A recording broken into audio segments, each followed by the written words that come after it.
Psalm 139, integrity, or integral, or integration. That's what we're talking about this morning.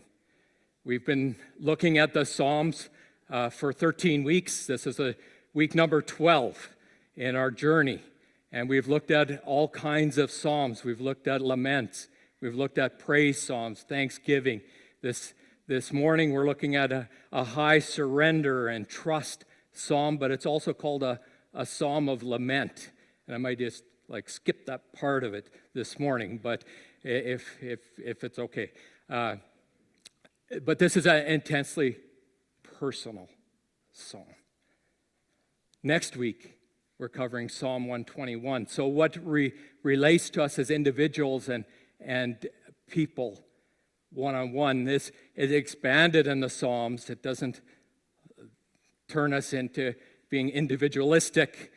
It's a community experience, and Noah Parsons, Dr. Noah Parsons is going to share with us next week on Psalm 121, the beginning of the Psalms of Ascent, as God's community goes to Jerusalem to worship together, to experience God together. How many have Psalm 139 as your favorite psalm? Wow. So all of you can come up and join me. But maybe others will leave this morning saying, hey, maybe that's my favorite too. We need a balance, though, of the Psalms. If we only camped in Psalm 139, we would not have the nurture of those that have other Psalms as their favorite. We need that balance. We need balanced nutrition for us to remain what, as Billy Graham said, conversant with our God. That we continue to serve God wholeheartedly in spite of all of the storms that hit us in this life. We need our favorites, but we need all of them. We need this balanced diet. Psalm 139 has been my favorite for 40 years now. And it's a challenge to go back and try, and as a speaker, I don't know, I'm kind of tempted. What's new? How can we find something that was never there before and make it new for everybody? But really, it's the truths that are foundational that we need to keep going back to, right? And we need to continue to draw from that. Yes, I hope there are some new things as well. And let's start. I want to start with this sacred reading of Psalm 139, just the first section, the first 6 verses. So we need to breathe, right? Breathe all the way in. If you're not too embarrassed, you can even hold your stomach until you feel that breath, and then let it out. And you can even close your eyes, but if you focus better with your eyes open, like my daughter does, then keep your eyes open, and you can read along. But I want to read this psalm, just the first 6 verses together, to hear it again. You have searched me, Lord, and you know me. You know when I sit and when I rise. You perceive my thoughts from afar. You discern my going out and my lying down. You are familiar with all my ways. Before a word is on my tongue, you, Lord, know it completely. You hem me in behind and before, and you lay your hand upon me. Such knowledge is too wonderful for me, too lofty for me to attain. In preparation, I listened to a number of different sermons. It's one of my favorite ways of preparing. The title of this message is personally discovering the integrity of your life. Or if you say it to yourself, personally discovering the integrity of my life.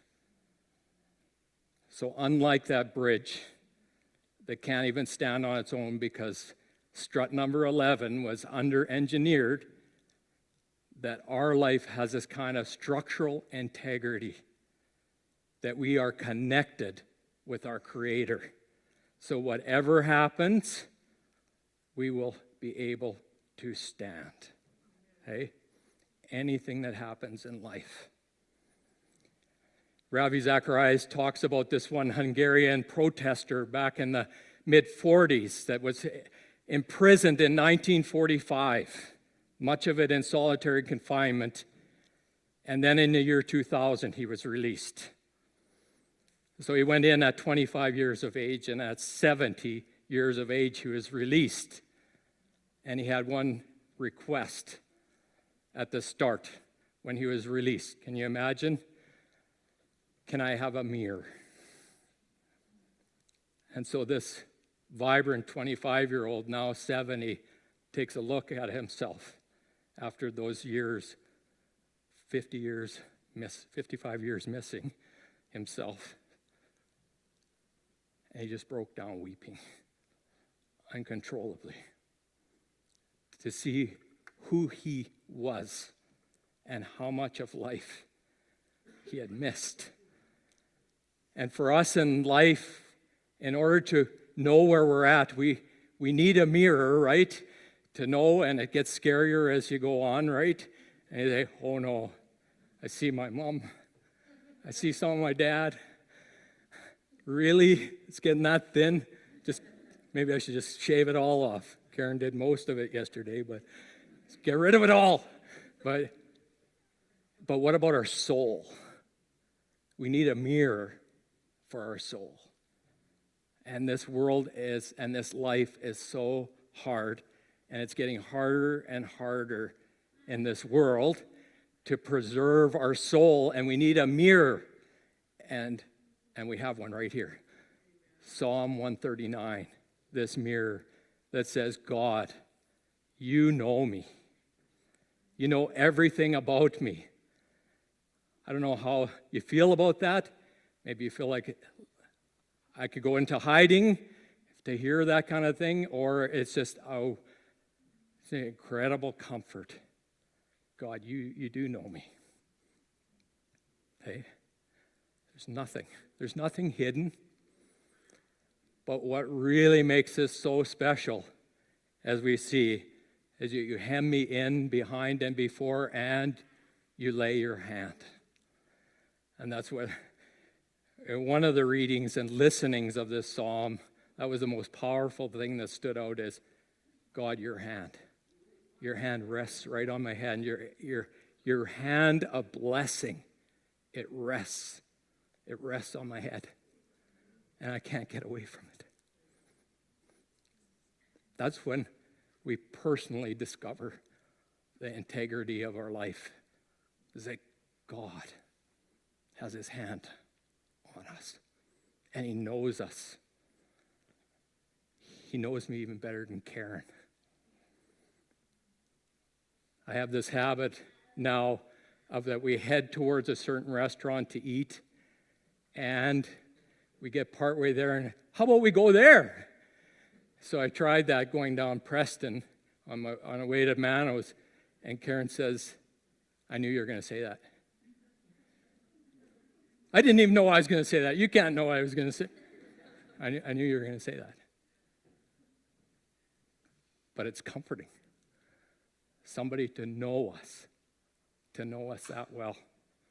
And the very essence of how we're created is that we need to be known by others. And the psalmist was so at peace with himself because, and in spite of all the things that he faced in his life as this wonderful military leader, because God knew him and he had his hand on him. And the psalmist says, such knowledge, it's too wonderful for me, too lofty for me to attain. Where can I go from your spirit? Where can I flee from your presence? If I go up to the heavens, you are there. If I make my bed in the depths, You are there. If I rise on the wings of the dawn, if I settle on the far side of the sea, what does it say? Even there, your hand again, right? Your hand will guide me. Your right hand will hold me fast. If I say, surely the darkness will hide me and the light become night around me, even the darkness will not be dark to you. The night will shine like the day, for darkness is as light to you. Have you been facing any dark times lately? Have you analyzed that? One of the really neat statements at camp, that people might remember this, Rachel says, don't analyze the darkness, what? Turn on the lights. Hey? Turn on the lights. And that's every time when we go through a dark time, we can easily just turn on the lights again, right? Your word is a lamp unto my feet and a light unto my path. It's all we need to do. This psalm has such incredible integrity. Why? Because the psalmist discovered that God is all-knowing, He's all-present, and He's all-powerful, and He's living His life right centered on those truths. And He knows them right to the very core of His being, and it affects all of His life. And we'll read the next section. So when you're online and you're wanting to discover this, and you can go to these readings, these sacred readings, well, this next section is the most common one that you could hear being read to you, is verses 13 to 16. But we'll read those together as a group here, just to hear other people say it as well. Hey, verses 13 to 16. Do we have it? We'll do it all together here. For you created my inmost being. You knit me together in my mother's womb. I praise you because I am fearfully and wonderfully made. Your works are wonderful. I know that full well. My frame was not hidden from you when I was made in the secret place, when I was woven together in the depths of the earth. Your eyes saw my unformed body. All the days ordained for me were written in your book before one of them came to be. How precious to me are your thoughts, God. How vast is the sum of them. Were I to count them, they would outnumber the grains of sand. When I awake, I am still with you. All of the Psalms can be understood as God connecting with the three basic elements of our life: time, space, and matter. Time, space, and matter. This sounds almost like a science class, doesn't it? That's it. That's all there is. But God connecting with those three basic elements, and see how He does that through all of the Psalms, and especially Psalm 139. I listened to our British radio broadcast some time ago, and this statement floored me. And it was made by one of the premier scientists of the world, and he says that God is disappearing more, or moving more and more back into the shadows of human ignorance. Really? That wasn't very comforting to me. For me, studying the queen of the sciences, theology, is what an abomination to say something like that. There was a little boy somewhat confused by this same kind of thinking, and he said how he was confused whether he came from apes or whether he was created in the image of God. And he went to his mom to settle this matter. His mom, did I come from an ape, or was I created in the image of God? Dad says I came from an ape. She said, Well, he can tell you about his side of the family, and I'll tell you about my side of the family. Hey? But the more and more we study who we are, we become more and more convinced of our Creator. And He has created us in His image. And that I and every one of you is fearfully and wonderfully made. It's so evident, it's self-evident if we just look at who we are as matter. Okay, sorry for the relational psychologist kind of people. We'll start with matter and chemistry. Just think that one DNA molecule has 20 billion bytes of information. So we could put a 4,000 volume of 500 pages per volume library up here just to contain one of our molecules of our DNA. Is that not amazing? And 100,000 chemical reactions going on in your brain on average per second. Hey? Is that not amazing? Today, on average, we'll have each of our hearts will beat 103,000 times. And we'll breathe in 438 cubic feet of oxygen. And that oxygen will be regulated at 20% oxygen and 80% nitrogen. And our bodies will stay at 30, if we're healthy, we'll stay at 37 degrees. Is that not remarkable? We have people in our care home that live 100 years. So for 100 years, their heart's been beating 103,000 per day. That's incredible. I love building, and I love building stuff that it lasts. Well, I think this heart can be regenerated and last that long. It's just amazing.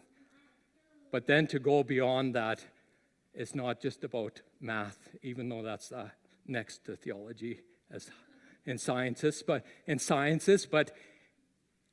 just think how relational we are. Did you know, because we have these births happening, we're discovering so much and about these little infants coming into our, and Livia especially, Gabby's little one. Did you know she was kind of quiet and not moving around too much at Bibleville camp, but when she heard Eddie's voice, she was excited again? And she's not yet born. Hey? What a miracle. One of the guys I met at camp, he has 10 kids. And there's no way.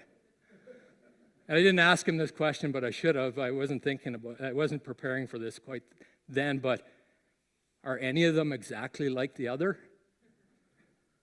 We have some that are pretty close here, but they're not exactly the same. They're different, eh? You guys, you're not the same, are you? It'd be great to have these identical twins. It'd be great to have them up here and just tell us all the ways they're different, even though we can't tell them apart. But we're all uniquely created. But we've been created with this capacity, and God has returned the favor. Even though He knows us so well and perfectly, and He created us, and He's all-powerful, He has created us to share in eternity with Him. We are sharing eternity with Him. And we've been talking about this whole series as conversations on the spiritual journey home, right? Last week, the end of Psalm 23, which is number one, right? Favorite. Is that number one favorite for a lot of people here? Yeah.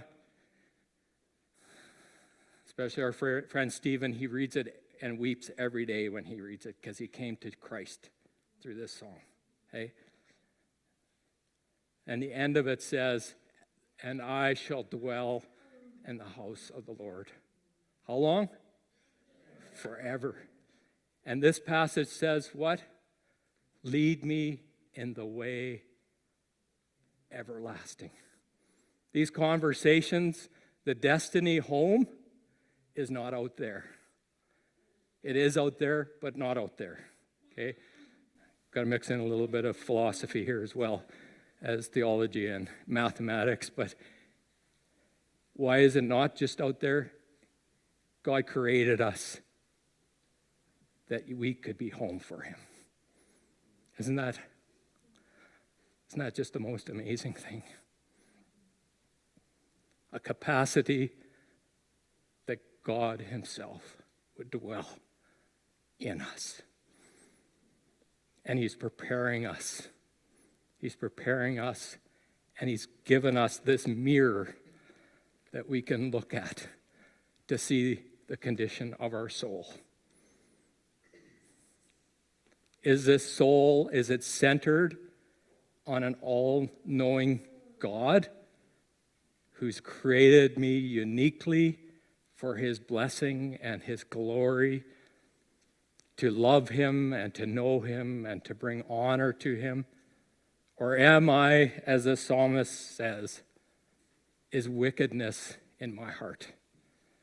Is there this grievous way in me that's preventing this centeredness of being his home now and for eternity? And the psalmist says, after saying right at the beginning, God, you know me, he invites God to search him. Search me and know my heart. Try me and know my anxious thoughts. Of any of the mirrors of the word for mental health, here's the one that has it all. For our mental health. Try me, know my anxious thought. See if there is any wicked, or see if there is any grievous way in me. Is there something in my heart that is acting against all that God wants to do in me? His loving, resting hand on me, leading, guiding, directing, his presence with me all the time, so that when I think these wonderful thoughts and all these incredible designs of God, and I wake and I'm still in his presence, is there something resisting that? God, search me and know. And what? And lead me in the way everlasting. Amen.